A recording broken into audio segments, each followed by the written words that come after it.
poor rancher gave water to his enemies and changed the war forever. Marcus Davis's ranch was small, dry, and far from any town. For years he had worked hard on his land, battling the sun, the wind, and the endless sandstorms. The desert was unforgiving, but Marcus was a stubborn man. He had raised cattle, tended crops, and built his life from the harsh earth. But now, the drought had made everything worse. The sky above was a clear, unbroken blue, but that only made the heat worse. The land was cracked and thirsty. There hadn't been rain for months, and Marcus's well was almost dry. The wind kicked up dust, and even the hardy plants that had survived in the heat were withering. The cattle were weak, their ribs showing beneath their coats. His once thriving ranch now looked like a place of death. It wasn't just his ranch that suffered. The whole region was facing the same fate. The towns were running out of water, and the small farming communities nearby were losing everything. There was talk of war in the air, whispers of land and water being fought over. The rival factions had always been at odds, but the drought had made things worse. They fought over resources, and now, with the land dying, the fight was escalating. Marcus sat on the porch of his cabin looking out at the barren fields. His face was tanned from years of hard labor, and his hands were rough from years of work. He felt the weight of it all. How much longer could he survive out here alone? How long before the last of his cattle died and he had nothing left to live for? The sun was beginning to set when he heard the sound of horses in the distance. At first he thought it was just another dust storm, but as the sound grew louder, he realized it wasn't. Someone was coming. Marcus stood up and walked to the edge of his porch, squinting into the fading light. He saw them then. Riders. They wore the uniforms of the enemy, the rival faction that had been waging war against his people for months. Marcus froze. He could hear their horses' hooves pounding against the dry earth. The soldiers were on horseback, and there were at least a dozen of them. They were riding hard, their faces pale, their eyes wild. As they came closer, Marcus could see they were exhausted, their faces thin and their clothes covered in dust. They were thirsty. It was obvious. His first instinct was to hide. The war had taught him not to trust the enemy, especially not when they were so close to his land. He thought about grabbing his rifle, but then he saw something that made him hesitate. One of the soldiers, a man in the front, looked like he could barely stay on his horse. His head hung low, and his hands clutched at the reins like they were the only thing holding him up. Behind him, the rest of the riders weren't much better. Their faces were haggard, their movements slow. They were in trouble. They needed water. He had heard stories of what the enemy did to anyone who helped them. There had been raids, villages burned to the ground, and people killed in the name of the war. But this was different. These men weren't soldiers from a battlefield. They were men on the brink of death, struggling to stay alive. Marcus felt a tightness in his chest. He had always believed in doing what was right, even when the world seemed to be falling apart. He had been taught that kindness and courage mattered more than hatred. But helping the enemy? That was something he had never imagined. The riders were getting closer now. Marcus couldn't turn away. He knew what he had to do. Without a word, he walked toward the water barrel near the edge of his property. He had only a few jugs of water left, and they were barely enough for himself and his cattle. But there was something in his chest that told him to give, to share what he had, even if it meant losing everything. He filled 2 jugs from the barrel, his hands steady despite the weight in his heart. As he walked toward the riders, the wind kicked up the dust, making it harder to see. When he reached them, the leader of the group, tall and weathered, looked at him with suspicion. His eyes scanned Marcus and then the jugs in his hands. "You," the leader said, his voice cracked from thirst. "What are you doing here?" He held out one of the jugs. "Water. You look like you need it." The man's eyes narrowed. "You're giving water to the enemy?" Marcus nodded, his throat dry. "I'm giving it to people who need it. No one should die of thirst." The leader looked at the other men. They all stared at him, unsure of what to do. The leader's eyes flickered back to Marcus. He took the jug slowly, almost hesitantly, and drank. The other men followed suit, their hands shaking as they raised the jugs to their lips. The air was thick with tension as Marcus stood there, watching them drink. He expected them to turn on him at any moment, to accuse him of betraying his people, but no one spoke. They drank, and when the last of the water was gone, they stood in silence for a long moment. "Why?" the leader asked, his voice softer now. Marcus didn't know how to explain it. "I believe in doing what's right, even if it's hard," he said quietly. "We don't have to be enemies. We're all just trying to survive out here." The leader's gaze softened.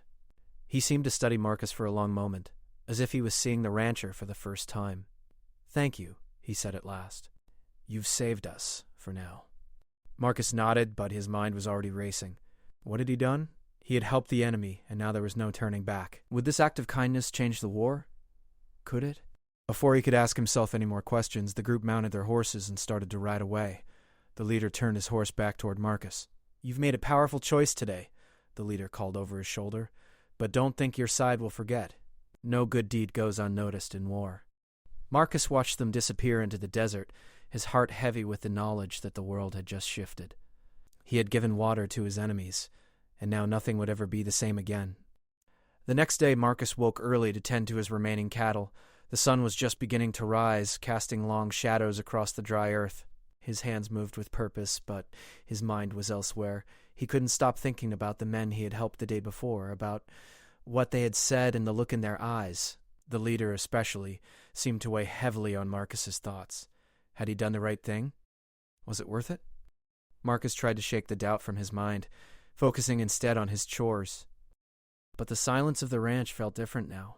The wind carried an unease that hadn't been there before, and the desert felt more hostile than usual. The world around him seemed to know that something had changed. By noon, the heat was unbearable. The air shimmered with the dry heat of the desert, and Marcus was wiping sweat from his brow when he heard the sound of hooves approaching. His heart skipped a beat. He looked up, and there, coming down the dusty trail, was a rider. It was a single man riding slowly. Marcus recognized the familiar uniform, the faded red and black that marked the rival faction. The soldier was alone, but that didn't make him any less dangerous. In fact, it made him more unpredictable. The man pulled his horse to a stop a few feet from Marcus and dismounted.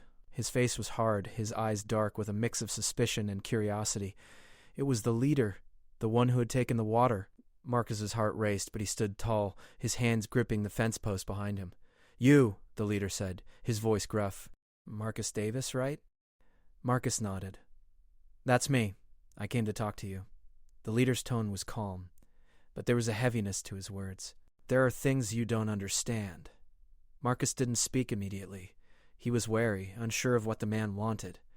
The desert heat seemed to weigh on them both, but neither of them flinched. "I'm listening," Marcus said cautiously. The leader sighed, looking around at the barren land. "I came to thank you for the water. But I didn't come alone." Before Marcus could respond, a second rider appeared behind the leader. This one was younger, his face less weathered but still worn by the desert. He was holding a small, folded piece of paper. The younger man handed the paper to the leader, who unfolded it and read it quickly. When he finished, he looked up at Marcus with a serious expression. "Those of us on the front lines, we don't get many breaks. Food, water, they're all scarce. But you did something yesterday that none of us were expecting. You showed mercy. You gave water to the enemy." The leader paused, his eyes locking with Marcus's. "I don't know why you did it, but now I have to tell you. Your kindness hasn't gone unnoticed." Marcus's stomach tightened. "What are you saying?" "I'm saying," the leader continued, "that this war isn't about water or land anymore. It's about power. And the men above me, the ones who run this war, they don't care about your mercy. They don't care about anything except winning. You've made a powerful choice, but it's a dangerous one. People like you, people who show mercy, are seen as weak." Marcus didn't speak right away. He could feel the weight of the man's words. "I don't care about what they think," Marcus said, his voice steady. "I care about doing what's right." The leader looked at him, a flicker of something in his eyes.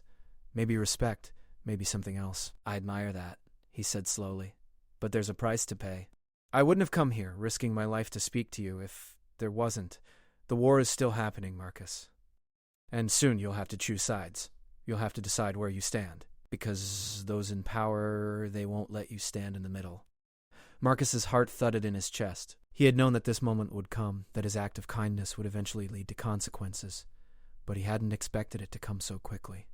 "I'm not interested in choosing sides," Marcus said firmly. "I'm just trying to survive out here." The leader seemed to consider this for a moment, his gaze drifting across the barren land. "It's not just about survival anymore," he said quietly. "It's about what happens after. If this war keeps going, nothing will be left. There'll be nothing to survive for." Marcus frowned. "Then why are you still fighting?" The leader's eyes hardened. "Because that's what I was trained to do. That's what I'm supposed to do. I don't have a choice." "But you could make a choice," Marcus said. His voice was low, but the words felt heavy, like they meant something more than just a suggestion. The leader looked at him, his expression unreadable. Then, after a long silence, he spoke again. Maybe. But that's not my decision to make. The men in charge will never let me make that call. He glanced down at the paper he had been holding. This is from the command. They want you to know that your actions are being watched, and they won't forget what you did. You might be a rancher, but to them you're more than that now. You've made an enemy of the warlords.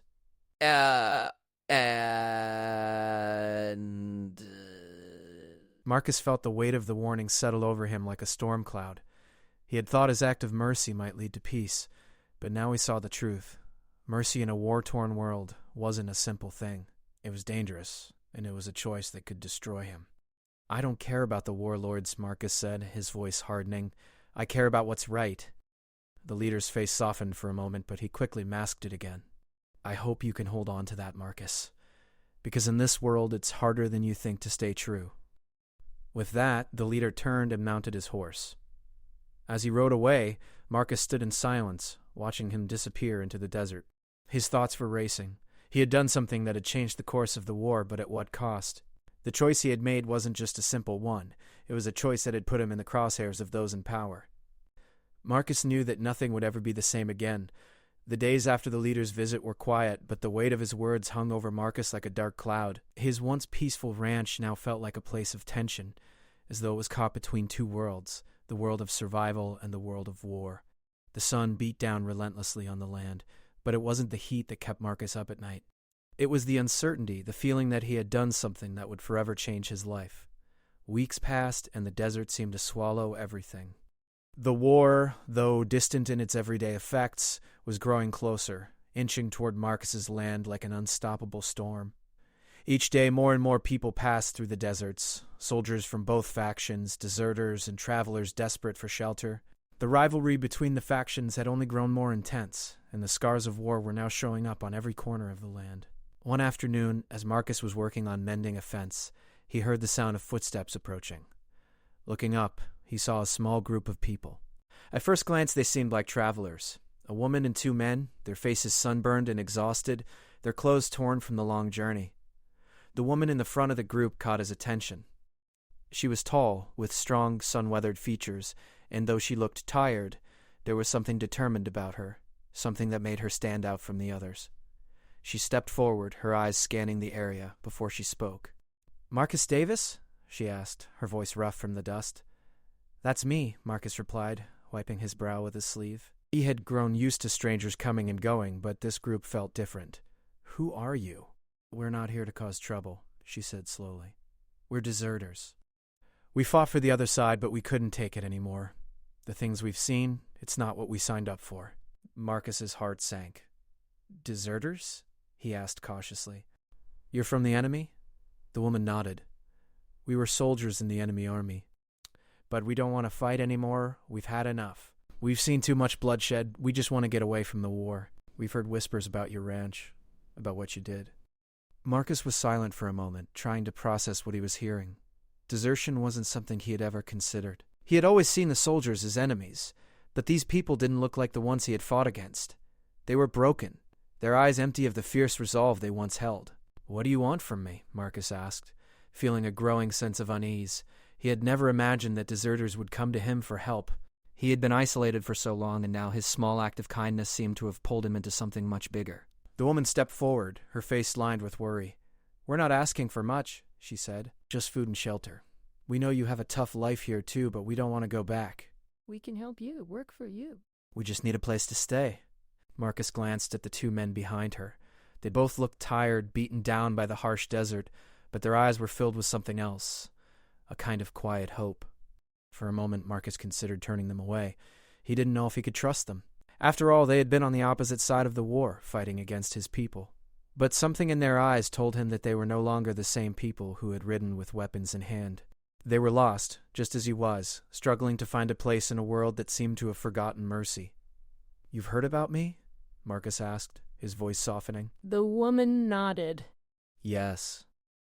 We heard about the water you gave. We heard how you saved those men, even though they were your enemies. And we know that not everyone would do that.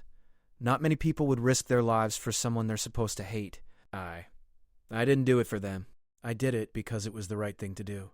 But this, he looked over at the barren land. This is different. You're from the other side. I know, the woman said. And I don't expect you to forgive us. I don't expect you to trust us right away. But we're just people. We don't want to fight anymore. We want to find a way to survive together. He looked at the three of them, feeling the weight of the decision that was hanging over him. He had always believed in doing what was right, but could he continue to help the people who had once been his enemies? Was he really ready to risk everything for people who had fought on the other side? He thought about his own struggles, the long days of silence, the nights spent alone with only the wind for company. He thought about the war, the men who had come to his ranch seeking mercy, and the words of the leader who had warned him about choosing sides. Was he really choosing sides now, or was he just trying to do what was right? Finally, he nodded. All right, Marcus said quietly. You can stay. But you'll have to work. There's no free ride here. We've all got to do our part. The woman's eyes brightened with gratitude. Thank you. We won't forget this. Over the next few weeks, the deserters helped Marcus around the ranch. They worked the land, helped with the cattle, and mended fences. Slowly, they began to prove themselves, showing Marcus that they were capable, hard-working people who just wanted to escape the violence of the war. But despite the peace they found on Marcus's land, things were never truly quiet. The war continued to rage on in the distance, and the tension between the factions only grew stronger. One night, as Marcus and his new allies sat around the campfire, the woman spoke again. There are more of us out there, she said, her voice soft but firm. More who want out. More who are tired of fighting. But they need a place to go. They need someone to show them that there's more to life than just killing. Marcus listened to her words, feeling the weight of responsibility settle on his shoulders. He had made the choice to help these people, but was he ready to help more? Could he be the one to offer sanctuary in a world torn apart by war? He didn't know the answer, but for the first time in a long while, he felt like he had something to fight for. The sun still beat down relentlessly, but Marcus felt something different in the air. A shift. It wasn't the heat. It wasn't the usual loneliness. It was the weight of a choice, a decision that had brought him closer to something larger than himself.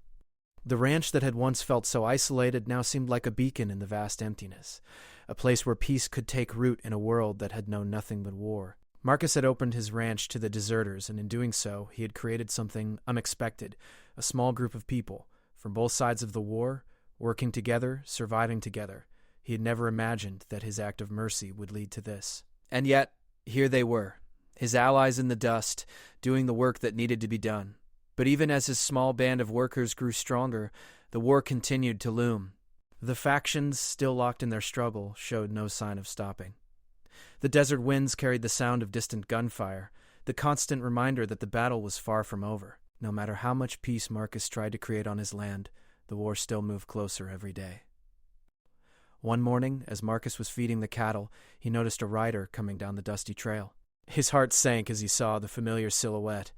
It was the leader of the enemy faction, the man who had visited him weeks ago, the one who had warned him about the dangers of mercy. The leader pulled his horse to a stop near the ranch, his expression unreadable. His eyes scanned the land, taking in the small group of workers who had become part of Marcus's world. "You've built something here, Marcus," the leader said quietly as he dismounted. "I didn't think you would go this far." He had learned not to speak too quickly. Instead, he motioned for the leader to follow him as he walked toward the porch. The sun was already high in the sky, and the heat was beginning to take its toll. "I didn't build it for you," Marcus said after a moment, his voice steady.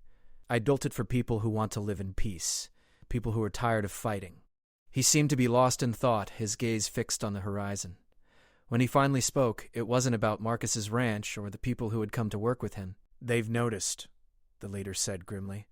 "The commanders, the warlords, they've seen what's happening here. They're not happy. You've made an enemy of them, whether you know it or not." Marcus sighed. He had known this moment would come, but he had hoped it would be further off. "I didn't make enemies," Marcus said.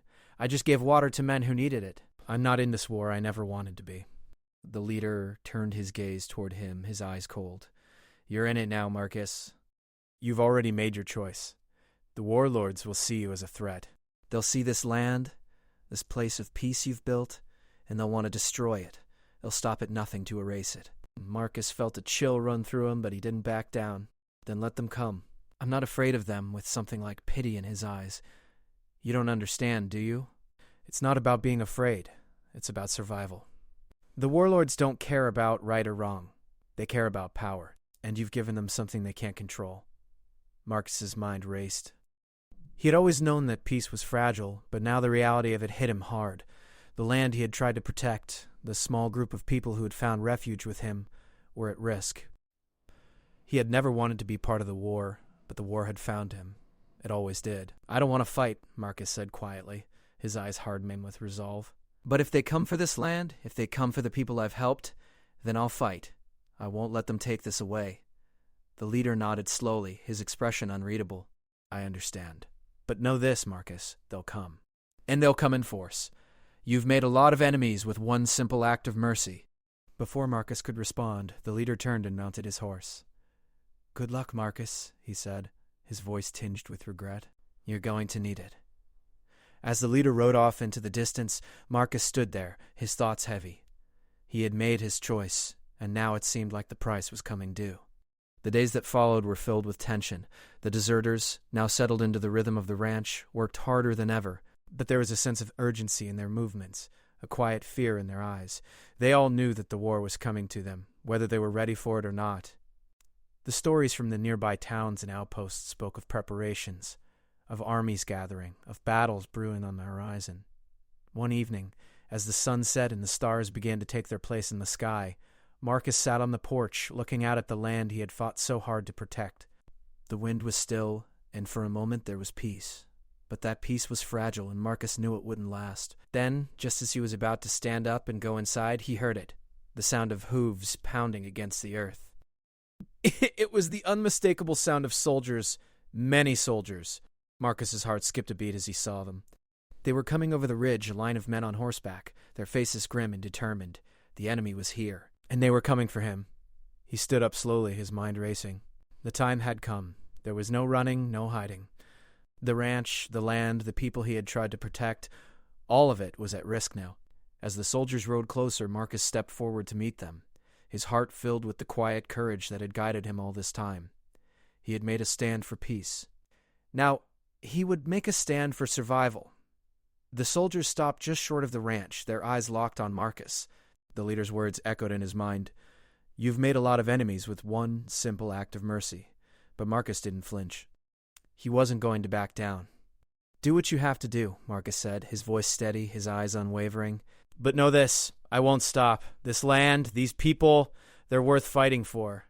The soldiers remained silent for a long moment, as if considering his words. Then finally the commander spoke. We're here for the land, the commander said, his voice rough, but we won't take it from you without a fight. Marcus didn't smile, but there was a quiet satisfaction in knowing that he had made the right choice. The war wasn't over, but it had changed, because of him. Now he would fight, not for power, not for land, but for the peace he had created, no matter the cost.